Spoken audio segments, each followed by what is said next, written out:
According to the Johnston rules, as the heir, your whereabouts must be reported full-time. It was the second year of marriage. When the dutiful Carrie and her suddenly returned ex-boyfriend, Calvin, disappeared for nearly 48 hours, I knew something was different for her with this man. And me, as the eldest son of a top-level family in G-City, I've never lacked suitors. I believe in quality over quantity in marriage. When the business convoy pulled up at the estate, I was standing in the courtyard, head down, lost in thought. Laughter interrupted my thoughts as two smiling people got out of the car. Edward, the man called to me, his smile fading. His voice was warm, with a magnetic charm that could easily win people over. It made me lift my head immediately. Such obvious provocation almost made me laugh. I turned to Carrie. I knew she wouldn't let outsiders humiliate me. But Carrie just took off her headphones and handed them to a staff member without meeting my gaze. Edward, I'm Calvin. I just got back to the country. Nice to meet you, he said, extending his hand with a smirk. I don't suppose you know the Johnstons' rules, do you? I replied coldly, ignoring his hand. What Carrie means to the Johnstons doesn't need explaining, right? My stern words shook Calvin's handsome face. Sorry, Edward, he muttered apologetically, glancing at Carrie. It's my fault. Carrie stepped forward, frowning. She rarely showed such an unsure expression. Looking at my cold face, she seemed a little helpless. Edward, I was just showing him how G-City has changed over the years. Yet, I felt like the defenses in my heart were breaking down. As the sole heir to the JK Group, I had known Carrie as proper and restrained from the day I met her. Even as her husband, I'd never seen her lose her composure. By the way, Calvin just returned and doesn't have a place to stay. He'll be with us for now. Can you arrange a guest room? Carrie said, taking off her sunglasses and adjusting her hair with grace and detachment. What? I was stunned, thinking I had misheard her. Edward, please handle it, she added, walking off towards the manor. That night, for the first time, I made a request to Carrie. Send him away. Carrie paused at my words, her gentle eyes showing an unnoticeable chill. Edward, he's just a distant cousin. Grandmother asked me to take care of him. As she went to the study, I was preparing to issue my ultimatum, but ran into Calvin in the hallway. Edward, he barred my path with a new face altogether different. You have so much. Can't you let Carrie come back to me? I stood in shock, arms crossed. You're gutsy. His fingers brushed his neck, revealing a red mark. Well, don't blame me then. I watched him walk away, mystified. I never expected what happened next. The next morning, my frown deepened as I was awakened by a commotion. From the second floor, I looked down to see the noble Carrie knelt beside Calvin, carefully working warm oil into his ankle. The sight was like needles piercing my heart, unseen, yet incredibly painful. Edward, you're awake? Calvin looked up, sounding guilty. It's my fault, wanting Carrie to teach me horse riding. I didn't expect Hurricane to buck me off. Luckily, Carrie caught me. Otherwise, it would have been worse than a sprained ankle. His gentle voice washed over me. I staggered, gripping the railing until my fingertips turned white. Hurricane, Carrie's prized horse from Europe, was never entrusted to anyone, not even me. Edward, I have things at the company. Can you look after him? Carrie said as she put away the ointment. Feeling a sting in my heart, I faced the pair, fury rising within. Who is he to warrant my care? The hall fell silent, and the nearby servants discreetly withdrew. Edward. Carrie's voice was icy, holding a warning. What are you throwing a tantrum about? She sighed with exasperation. Calvin chimed in, sorry, Edward, for the trouble. His eyes reddened. If you're aware, then scram out of here right now. Edward. Her voice was scolding, larger than my anger. I fell silent, taken aback by her demeanor. For the first time since our marriage, she had embarrassed me in front of others. As my husband, can't you have a little tolerance? Carrie said, supporting Calvin as they left my sight. The sheltered man turned at the threshold, smiling slyly. You lost. Quiet settled, and I laughed bitterly alone on the couch. 2 years ago, it was Carrie who proposed to me. Amazingly, only 2 years later, there were cracks. On the way to JK Group, I called the Smiths' private lawyer. I asked them to draft up a divorce and resignation agreement to separate Carrie and me completely. The voice on the other end hesitated. Edward, does the family know? Keep it secret. Don't forget who you work for. I gritted my teeth, my nails cutting into my skin. Understood. I'll contact you in 3 days. I hung up as my car pulled up to the JK Group building. Early in our marriage, I'd left my company to follow Carrie here. Getting out, I stared at the looming business empire, feeling like I was stepping into a prison.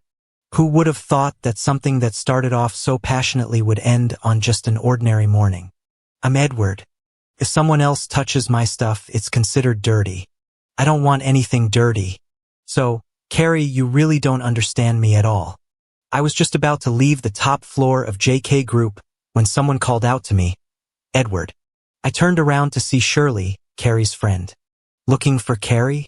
She asked, eyes intense. Why did you choose her? I was taken aback. I could always feel Shirley's unusual attention towards me. I know there's a guy making moves lately. I bet you wouldn't bother competing for the same girl, right? She whispered with a smile in my ear. So, maybe consider me next? I tilted my head slightly. Her warm breath brushed my face, making her freeze. So eager to be my backup? I chuckled. Lots of ladies want to date Mr. Season as long as I get a spot in line. I couldn't help but laugh at Shirley's humor. Suddenly, I was pulled aside with a strong force. Shirley, Carrie called, her face stern and displeased. She dragged me into the office, shut the door and said, Edward, stay away from her. I frowned and looked away. Why? I asked. Carrie calmed down from her earlier temper, her face turning serious again. Still mad? Is it because of Calvin? She sighed, sitting on the couch.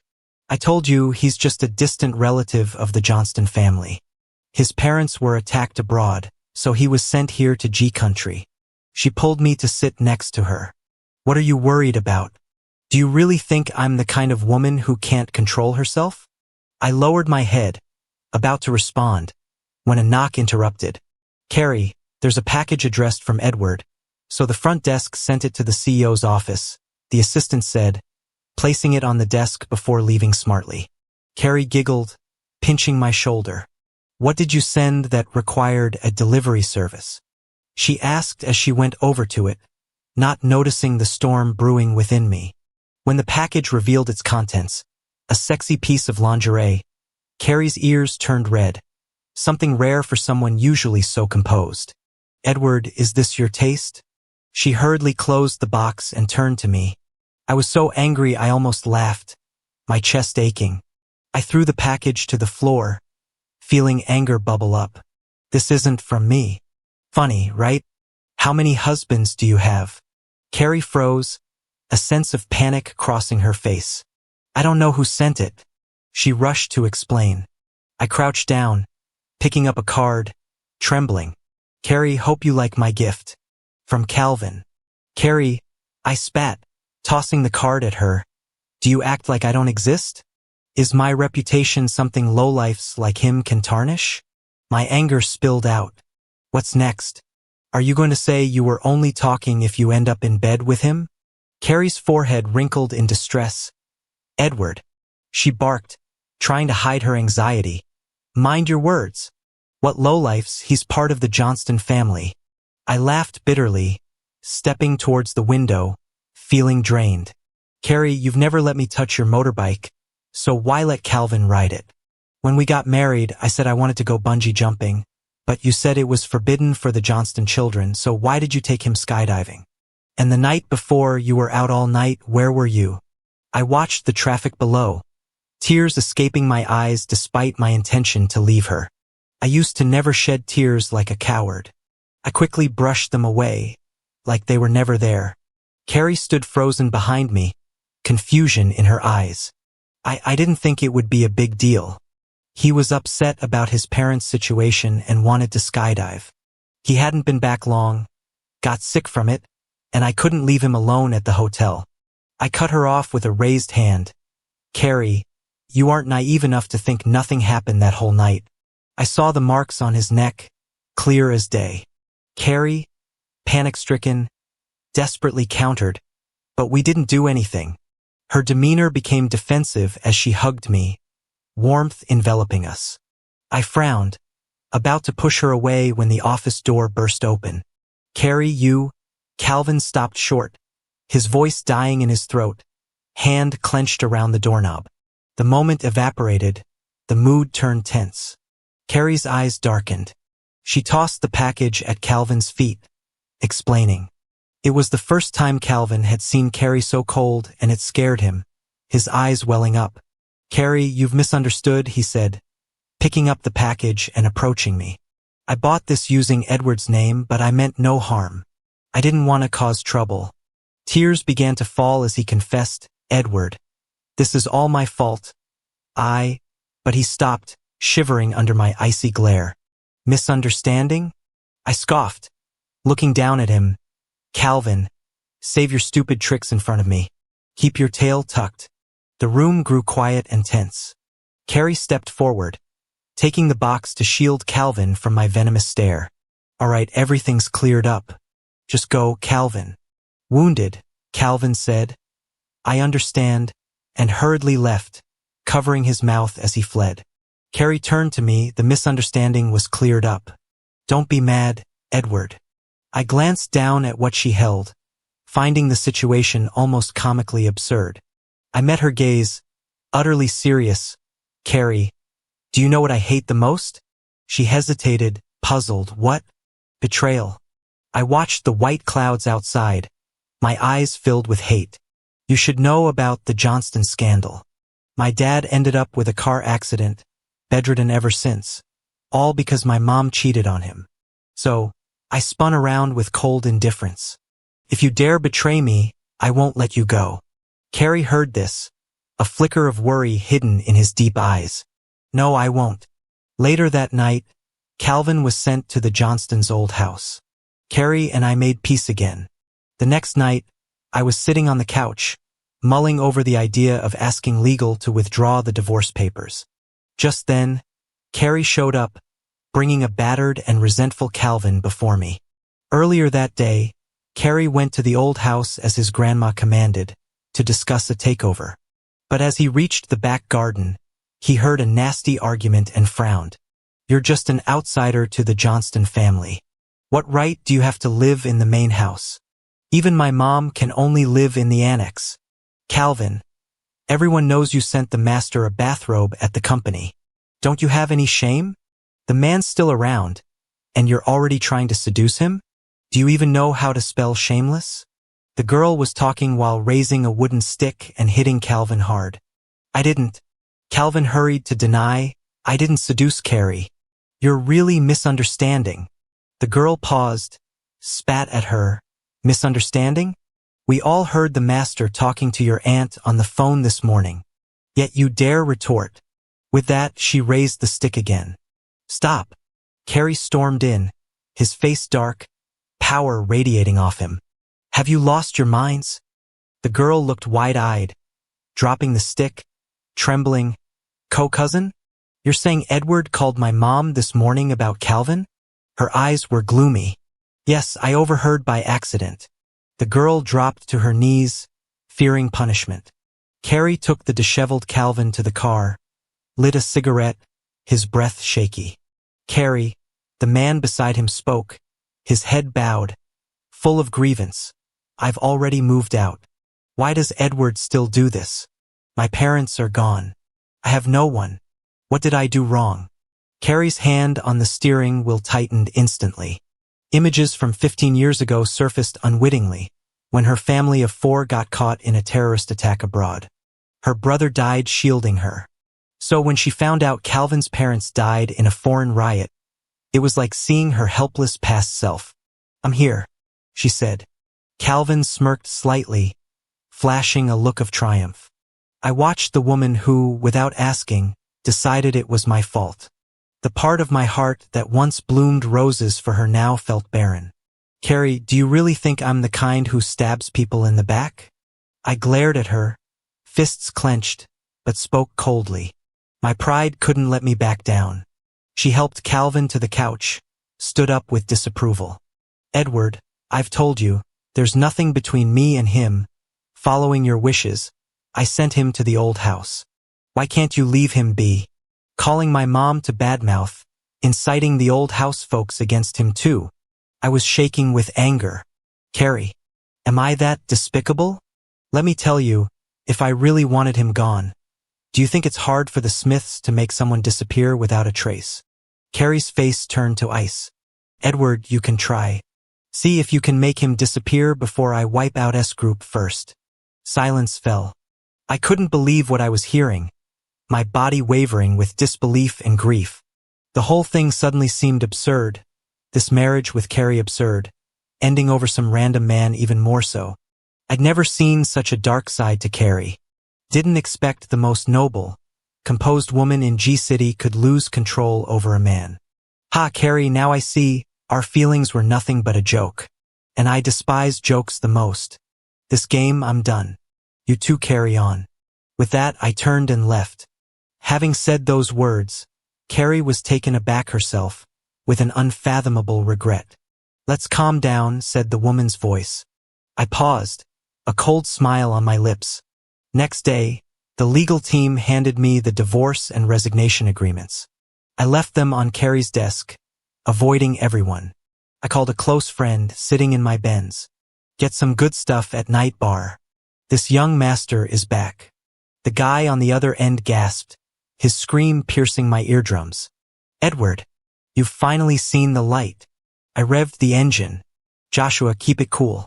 As soon as I entered night bar, Joshua grabbed me and we sank into a sofa, snapping his fingers. Instantly, 10 top-tier women strutted in. Brother, this is your liberation gift from me. Joshua waved a bottle. Take your pick. It's on me. I felt a vein throbbing on my forehead. Maybe it was the sudden release of my pent-up nature, but I felt a rare sense of freedom. Come here, I beckoned one over. Pour some drinks. The woman's figure was flawless, but she moved hesitantly, watching me frown. After a couple of bottles, I was starting to feel a bit hazy. That's when the room door flung open. Blinding lights made me squint. I eyed the shadow against the light and smirked, walking up with interest.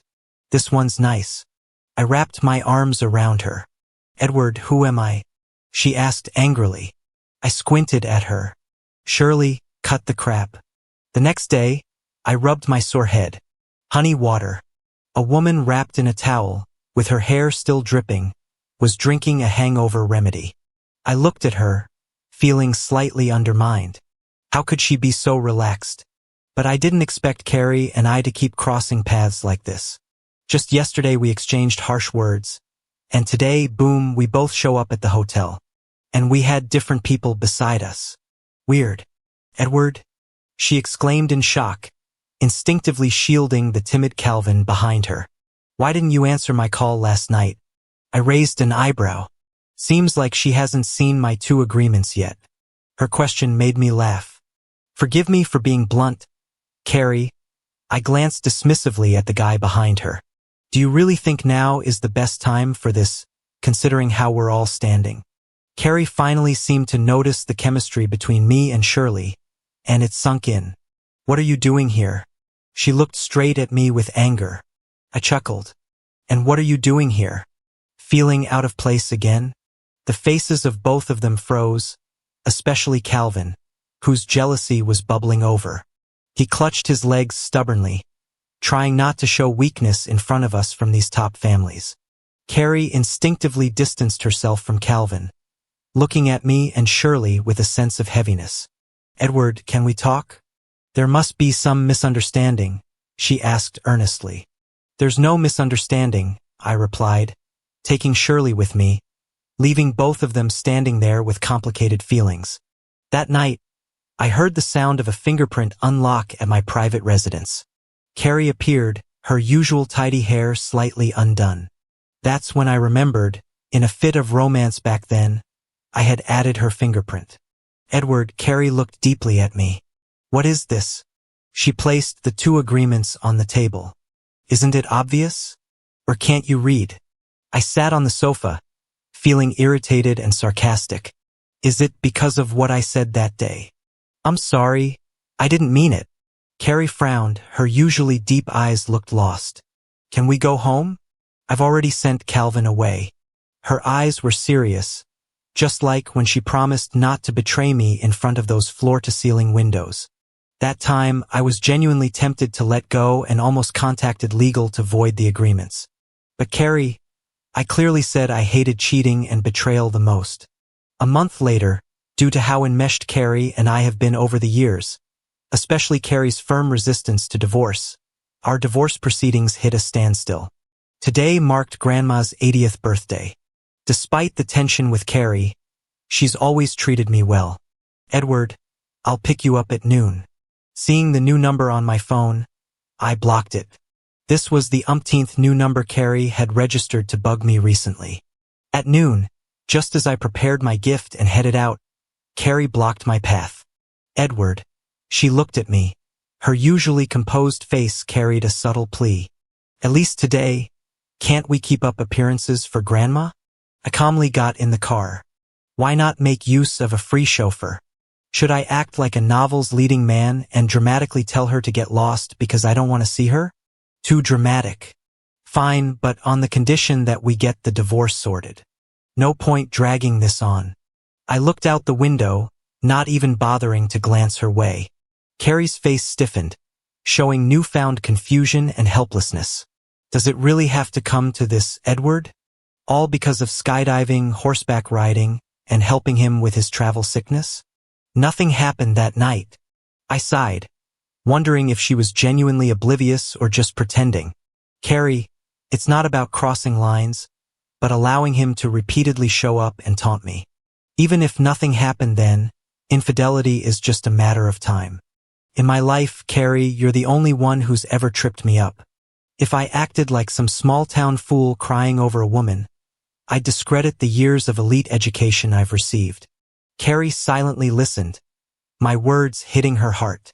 We soon arrived at the Johnstons' old residence. Grandma was beaming, pulling me with her warm, aged hands. For someone with a less-than-happy upbringing, it made me feel emotional. Edward, you're here, she exclaimed, ignoring Carrie. Come, see all the dishes we've prepared for you. The table was covered with all my favorites, truly a feast. People aren't made of stone. Feelings are inevitable. Carrie. A cheerful voice cut through my thoughts. Hello, sir. Calvin turned to me, politely greeting. I smirked. This guy is a real piece of work. Carrie watched me with an unchanged, cold demeanor, feeling increasingly uneasy. Why are you still here? Didn't someone tell you to leave? The man's joyous expression froze. Carrie, Grandma chimed in at the right time, inviting us all to sit. The seat across from Carrie was left empty, reserved for her late brother. A sacred spot for the Johnston family. Calvin, unaware, boldly sat across from Carrie.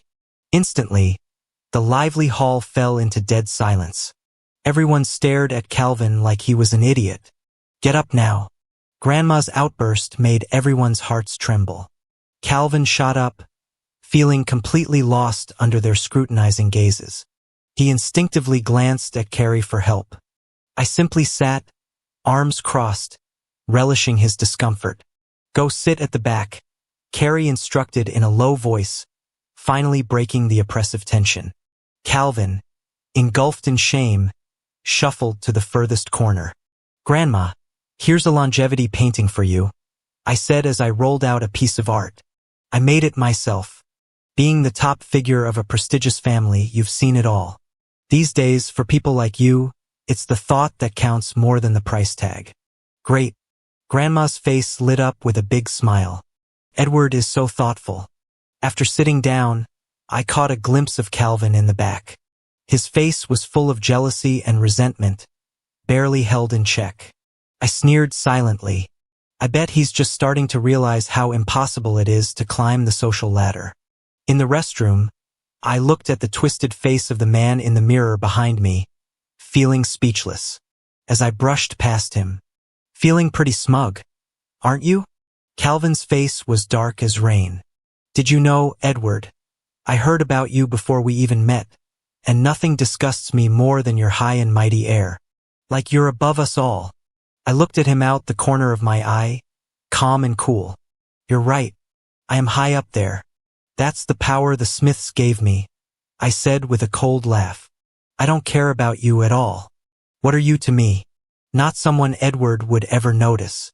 I'm out of your league in looks, education, and status. Don't think seducing Carrie gives you an edge over me. A woman likes a little fun on the side sometimes. I sneered, leaving him shaking with anger, yelling and screaming alone in the restroom. In the car, hidden in the shadows, Carrie spoke first with a hoarse voice. Whose is it? Our last time was 3 months ago when I went to Europe. None of your business. We're already divorced, I said plainly. Carrie suddenly grabbed my shoulder. Edward, I haven't agreed. I winced in pain. That's your problem. Then I gave her a mocking smile. Don't play the victim. It's laughable. Carrie released me, realizing her act. I only had that one time with Calvin. I swear. She explained frantically, a woman in distress. He said he wasn't feeling well, and I didn't want to upset you by bringing him home, so I took him to a hotel. Carrie looked pained, with self-hate written all over her face. Once inside, I don't know what happened. My mind got foggy, and I mistook him for you. Her voice broke, with a sob I'd never heard. I swear it was just that once. Remembering something, she deleted all of Calvin's contacts in front of me and had him sent away to the States. Edward, I'll never let him come near you again. She pleaded, eyes full of anxious hope. Please, forgive me once? I watched Carrie, this once high-status woman in G-City now looking so low and desperate. There was a peculiar feeling in my chest. Hearing her apology and remorse, I thought I'd feel triumph, but I felt still inside. At that moment, I saw Carrie could no longer affect me. Carrie, did you know? 24 years ago, my mom was caught cheating by my dad. She cried, even begged on her knees for forgiveness. My dad forgave her, only to have the mistress with a 2-year-old child come and challenge us. He was older than me by a year. How absurd, right? If not for my powerful grandfather, there might not be a Smith family today. Carrie sat still, face paler by the second as she listened. So when I saw you break your rule and skydive for him, I knew our marriage was over. Yes, I did love you after we married. That's why I gave you a second chance. But the moment you kept letting Calvin provoke me, defending him, you lost the right to be Edward's partner. I just saw him and thought of my brother. She said weakly, head down. I lost my patience. Stop using your brother as an excuse for your cheating. It's despicable. Carrie's fingers trembled, looking defeated. The car stopped. A pause before I opened the door, turning back to her. Carrie, let's part amicably. I don't want us to end up in court. The next day, a heavy rain poured. I stayed home and got a message from Joshua. Dude, is that Carrie outside your house? I was just coming over to hang. I paused, looking at the video. Carrie, in a drenched outfit, her neatly styled hair limp from rain, seemed miserable. Bro, I'm out. Deal with her first. I stared out at the pouring rain through the curtains, lost in thought. An hour later, Carrie was still there, with no sign of leaving. I grabbed an umbrella and went outside. What are you doing? Not holding the umbrella over her, but standing 3 steps away. Edward, she said, you said your dad kneeled in repentance. Now I'm kneeling before you, asking for forgiveness. I swear this won't happen again. She pulled out a folder. This is a property transfer agreement. Everything under my name, including JK Group shares, will be yours, unconditionally. If I make another mistake, you can kick me out with nothing. Carrie presented the agreement like a sacrifice, hands quivering with autumn chill. Her voice was anxious, shivering slightly. I sighed. Why, Carrie? The broken mirror can't be mended. Just go. The rain hit her face, making it hard to tell rain from tears. She looked so high and mighty before, now reduced to begging, eyes red with helplessness. I turned to leave, hearing her sobbing apology behind me. Sorry, Edward. Later that day, legal called me. Carrie's agreed to divorce, they said. They were geared up to fight for more assets for me.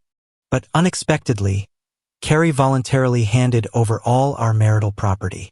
I paused, staring at the astronomical figures, and laughed. Who says no to more money? Time moved quickly. Shirley's pregnancy showed more each day. On the due date, Grandma came too. Her eyes red. She cursed. Carrie was such a fool. Edward, Grandma will always be your grandma. That'll never change. My eyes instantly teared up. Yeah. The baby was a girl. I named her Kathy. All I hope is for her to be happy every day. Maybe it was the love skip a generation thing, but her arrival seemed to lift the cloud over the Smiths that had been there for years. I saw Carrie again at Kathy's first birthday party. She had changed. The harshness in her brows was gone, replaced by a gentler look. How have you been? She asked, handing me a pouch. I asked for it myself to keep Kathy safe. Thank you, I said, taking it and looking at it. Carrie glanced at Shirley, who was all smiles, and her face fell a little. Regret filled her days now, wondering if without that one moment of madness, would she be enjoying family happiness today? Is Shirley treating you well? Carrie asked, pulling her gaze back. I smiled softly. Yeah, she's great. Carrie nodded, eyes downcast. That's good. I watched her walk away with no real feeling, because what I have now is my most precious gift.